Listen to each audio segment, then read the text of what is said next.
Welcome to HR on the Rocks, a podcast for professionals that takes you behind the closed door. Welcome back, everybody. Yeah, it's unpause, right? Unpause. This is part 2 of how tech is changing HR. Yep. We'll be taking a little bit of it. Cheers. Step back. Salud. Cheers. As it was a little chatty on part 1. little long. Little water break. Was there a little water break and little water break? maybe Switch the alcohol. Easier with the wine now instead of the bourbon. Yeah. No, it's champagne. Ah, there it is. A little bubbly. Bubbles for your troubles. It's always good to mix whiskey and champagne. It's always good. Yeah, it's.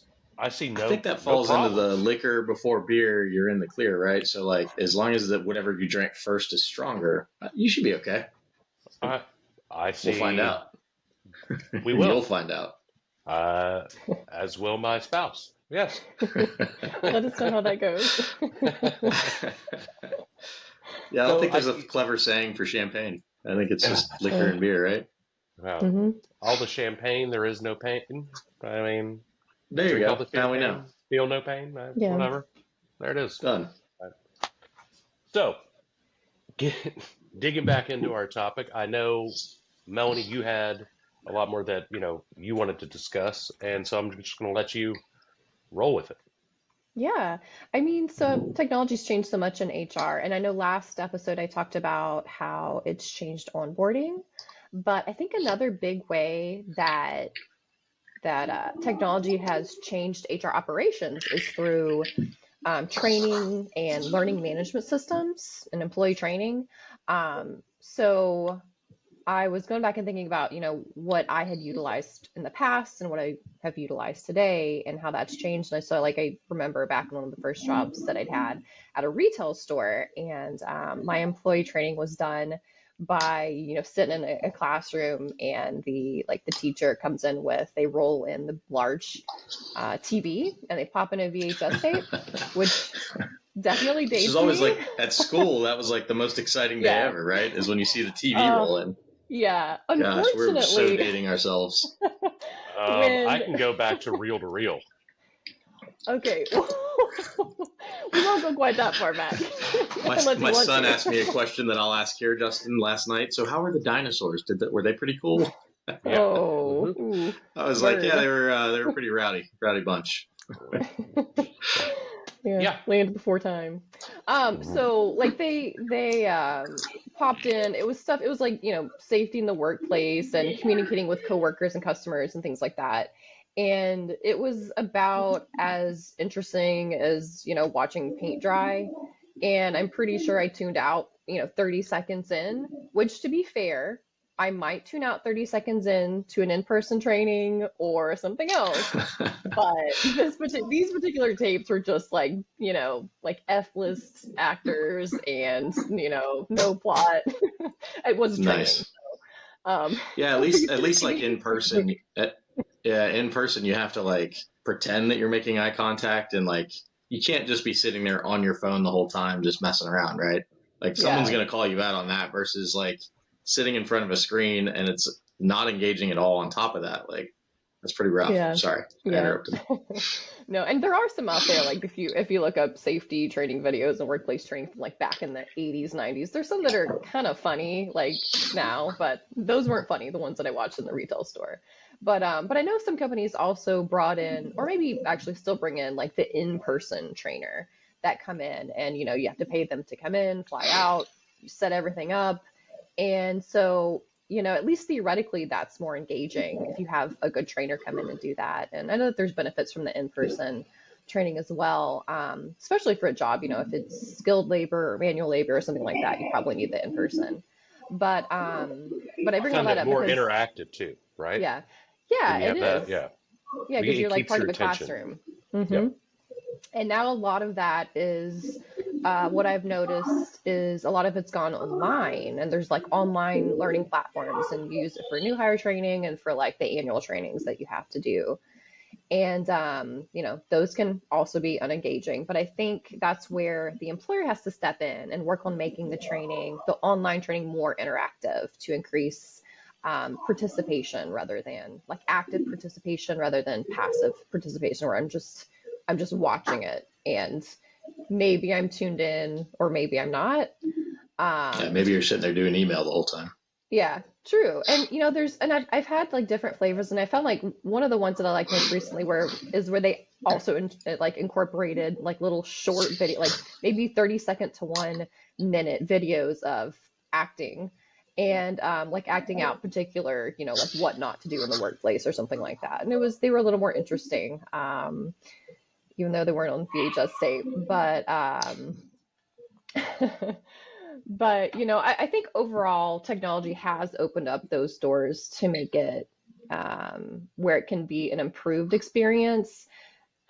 But it's kind of, it's really up to the employer because, it can be unengaging just like it was with the videotape, or you can really work on it and have, maybe some kind of gamification or quizzes or something to make sure that the employees are actually learning from what they're supposed to be learning.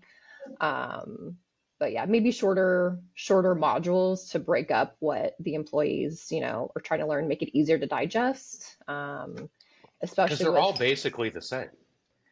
a lot of them are, A lot of, yeah, and that's just, it's yeah, just a different bow, a different package, different, hmm like you were saying, and that's where it gets a little.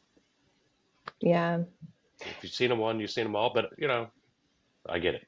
yeah. Especially the annual trainings where you know what's coming. So, and I think it's good to also know that or take into account that a lot of people have shorter attention spans now than perhaps they used to. And that's just my opinion. With that, there may be No, one in this that's room right now.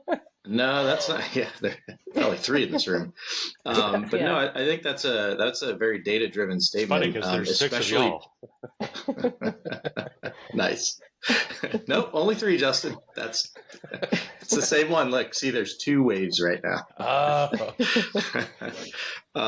But no, like COVID. So I think I don't remember the exact numbers and what they were, but like if the attention span pre-COVID was like 30 seconds, it's now like 15, 16 seconds. Like it almost halved it Ooh.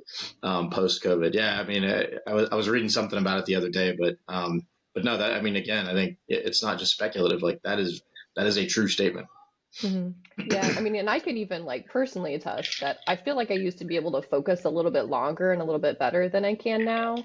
And there's I'll do a plug for a book. There's a book called Stolen Focus. I can't remember the author, but he addresses and did some of his own research on how people himself, and then he looked into like people have trouble focusing today, and he tied it into the rise of technology and like the endless scrolling that you can have on social media or like online shopping.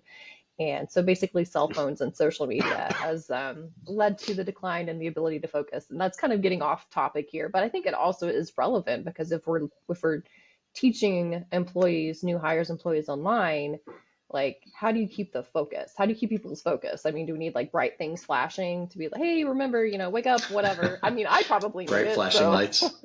yeah. Um, so that's my second take on how HR has been changed by technology. The changes that Well, I've seen. well, and just to piggyback on that specific point, I think some of the better done technological trainings, as opposed to in person that I've seen, they are engaging to the extent that as you're sitting there, instead of just watching the video, it might be a clip, and then they ask you a question, and it's like a multiple choice question about what you just watched. And so Yeah. it kind of like yes. reinforces almost immediately like what it is you just learned. And then at the end, there's like a quiz, and it's like, okay, check on learning. And if you didn't pass the quiz, like you got to go back and start over because clearly you just weren't paying attention. I mean, they're easy questions as long as you were paying attention. And We Yeah. did so that at the I same think, employer. That's what they had.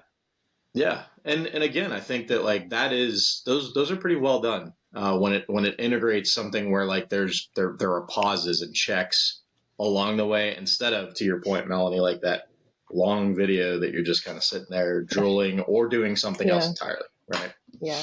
I don't think I was drooling that I'm aware of, but I was I drool. definitely tuned out. Like I was way off in another land. Not, I didn't know, She you know. drools. I drag my knuckles and I drool. Right. Yeah. Yeah. So Jake, what about you? I know you're very passionate about this, Yeah. as you said in the first episode. So what else do you have? Yeah. So I think the other major development from my perspective as I've watched technology evolve in the workplace is really the idea of employee engagement. And what I mean by that is, so if I think back to a recent employer, while I was still in the regular workforce, I was sitting in a room and this employer kind of tells a story about themselves and actually did a decent job of like kind of expressing some vulnerability. But then instead of like calling on someone or saying we're going to go around the room and making it engaging, he was just like, so who else?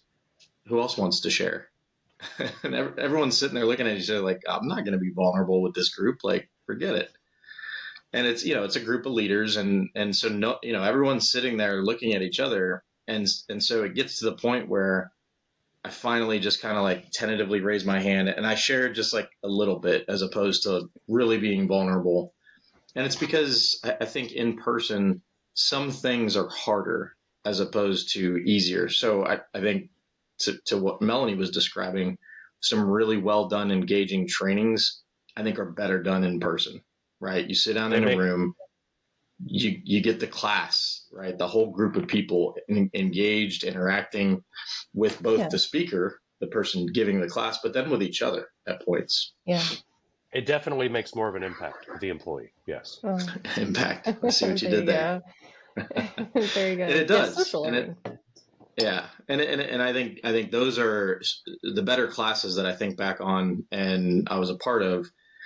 Those kinds of classes are exceptional, right? I think group facilitation is a skill set that not every person or every leader has, and if they don't have that skill set, it ends up becoming a lecture, and that's where, even when I'm sitting there trying to talk to my kids about something that's important, the other night something came up and it was election related because we just went through an election cycle, and we had a really great conversation and it was interactive. And as opposed to me just sitting there saying, well, here are my thoughts and my diatribe on the election and the election process, right? So I think really exceptional tools, like Melanie pointed out, are the ones that, it's not just a video or a VHS tape. Like there's some level of engagement and interaction there. But when it comes to employee engagement specifically, I think it's actually made it easier, because when I get a survey now and I'm not sitting in a room having to look at the rest of either my peer group or the rest of the people in the company and say, well, like, hey, here's what I don't like, or here's a moment where I'm being vulnerable. I can actually share real thoughts in an anonymous type way and, click some buttons and actually think through what it is I'm about to say or how I'm going to portray some information, as opposed to having to do it a little off the cuff in that group or in-person setting. And then beyond that, like also have maybe the moral courage or really just like the social courage to be able to speak in front of a group of people like that. And so I think the anonymous setting of the internet has made a lot of things really bad. And I won't get into that because I think that's a whole different story, right? All the trolls that are out there that can hide behind a computer screen and do all that stuff, right? That's like the worst part of humanity and the internet from my perspective. But employers that utilize these employee engagement tools where they get a chance to survey and they can reach out and get like real, genuine feedback, as long as employees trust their employers enough to not think that they're going to go and hunt and search for whoever wrote that or, something along those lines, I think you can really, as an employer, get some exceptional feedback that can help change the dynamics in your company if you take it and do something with it, right? And so I think that dynamic very specifically has gotten much easier and much better when it comes to technology.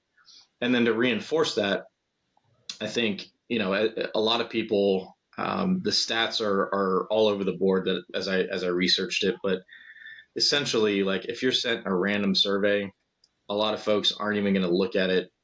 May take a minute to open it up, but then as soon as they see that it's like 20 questions, they're like, yeah, I'm going to do that later. Right. And so it never ends up happening because later never comes. Well, I think I think I've one done of that to you. And you going, Justin, can you please take the survey? We circle right back around to short attention spans. Yeah, exactly. Keep the Exactly. questions short. and I think that that's part of it, right? And yes, Justin, there are multiple times I can think of where I had to be like, hey, we talked about it in the meeting. We talked about it. just do the survey for me. Just put some time on your calendar today. Those are the fun ones in terms of memories. But I think some of the best employee engagement tools that I've seen out there also reward folks for doing those surveys. So like some of them, it's like rewards bucks, or some of them it's a gift card, or some of them they're points that they can redeem $4 on platforms. And so if you take the survey, it's real simple. You get 5 points, which equals $5 or whatever, right? Whatever the case is. Or you get a gift card, or you get entered into a drawing to go on a trip or go, do something. I think those are the creative ways that we can leverage technology to encourage participation so that you do get more feedback, so that the data and information there is more viable and statistically significant. And those are the ways that I think technology really can make a huge difference for a company, because if they are willing, they being like the leadership, as they look at those surveys, if they're willing to really sit down and learn something from that, instead of just blowing it off and saying, well, that's a one-off. Well, that's a one-off. Well, no, the data is actually telling you as a whole that this is an issue. Like your benefits package or program, it sucks. It's no good. So you need to revamp that. Or your PTO program is terrible, right? Or whatever the case is, right? And so I think that it can be leveraged in a very powerful way for an employer. And that is, for me, I think as technology has grown, and especially like now we're looking at AI, and AI being able to sit there and ask you those questions and interact with you a little bit more, that's really powerful. That's a tool that I think technology is really a force multiplier, if you will, for businesses, as opposed to trying to engage your employees, sitting in a room, being vulnerable, and then asking a group of people for feedback and sitting there and listening to crickets, because who's going to be that vulnerable and open up like that, right? Exactly. Yeah. Yeah. And I think, I mean, unless there's like a really, really significant amount of trust, it just doesn't happen. What were you saying, Mom? I think another factor there is, and Jake, you brought this up in a previous episode, but how like extroverted or introverted someone is. So if you're more of an extrovert, or maybe you just like the spotlight on you, it depends on if there's someone like that in the room that might, so maybe the Justins are like, hey, I got something to say. As opposed to not filling out the online as opposed survey. to me, who's I'm going to sit there and look around. And maybe like I also kind of hate the silence when someone is clearly asking for feedback or asking for participation and no one's willing to. Like, I usually will eventually raise my hand, but it takes a while for that to happen because I'm so introverted. Okay. I wish I had that problem. Justin does not. Well, and so Melanie, you brought up another really really great point there, and I think it's something that it can't be overstated enough, and that is this whole idea of being able to leverage like actual feedback and getting it from even those introverts. And what's really interesting about it is that you have a lot of social psychological tools, social psychology, these folks that have industrial organizational IO psychologists. They have degrees and they help build these platforms that allow you to, as an employer, identify. So you take an assessment, and then you can identify like, okay, this is my group of introverts, this is my group of extroverts, this is my group of folks that are Sure. very self-driven versus these are my folks that need prodding. And I think that those kinds of tools are really exceptional tools, because like if you think back 20 years ago, you would have had to have an IO psychologist come and sit in a room and conduct an interview with each one of those people. So very time resource intensive to even get some kind of data or meaning to help people ultimately like interact with each other. So like if I walk into a room and I know that Melanie's an introvert, I might go out of my way to make sure that I try to bring her into the conversation so that she does share some of those thoughts that I otherwise might not even get. Right. Yeah, and I will not like you for making me join the conversation. Exactly. Yeah. And here we are. Yep. And Melanie still doesn't like me. Yes. Circling back. Yeah. Well, this has been great. I mean, do either one of you have anything else? As me moving forward? Yeah, I mean, I think there are other things that'll pop up. We could probably do a whole episode on some of the stuff that Melanie talked about or I talked about. But I do think that, that we hit the highlights here. And for me, like, again, technology, like I said the last time, it's something that when used appropriately or correctly can really make an impact on your business.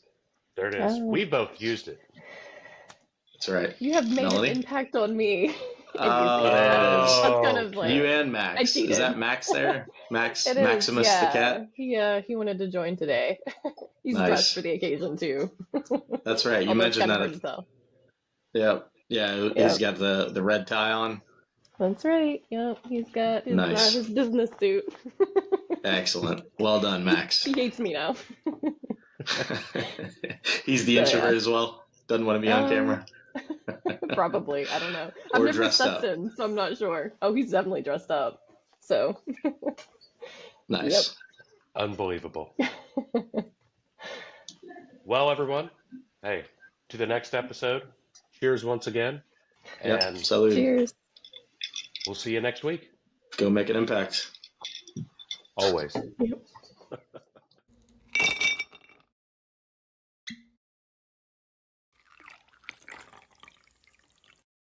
Welcome to HR on the Rocks, a podcast for professionals that takes you behind the closed door.